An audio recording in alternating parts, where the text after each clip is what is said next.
Mr. Speaker, House Bill 477 would allow our hospitals and healthcare providers to better address sepsis in a timely manner in order to improve patient care and save lives. House Bill 477 is a one-page, one-paragraph measure that would provide guidelines for the early diagnosis and coverage of treatment of sepsis. These guidelines are based on Sepsis 2 criteria, which provide proven opportunity for early intervention and positively impact patient outcomes. In doing so, the measure also aligns the state's Medicaid program coverage with that of Medicare.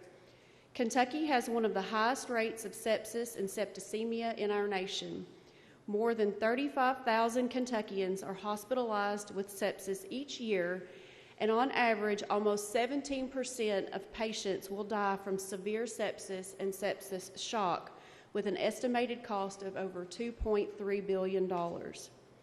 Every hour without intervention increases the risk of death by 7%. Healthcare providers must treat patients for sepsis before it reaches the level of organ failure. Sepsis is not a disease, but rather the body's overwhelming response to an infection. It is unpredictable, there is no definitive diagnostic test, and it is life-threatening. Early screening and timely treatment can halt the progression, but anyone who has been to the emergency department knows that time spent in the waiting room often exceeds 1 or more hours, not to mention the further wait to actually be seen by a doctor. Remember, every hour without intervention increases the risk of death by 7%. We must cast a wide net. It is far better to call it sepsis when it isn't than to not call it sepsis and find out later it is. Sepsis has a high mortality rate.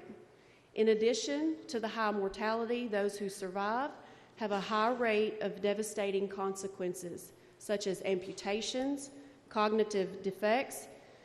Many are unable to return to work or care for their families. Psychological problems, including severe anxiety and depression. Many are never the same before the sepsis event. Mr. Speaker, if there are no questions, I move for passage of House Bill 477.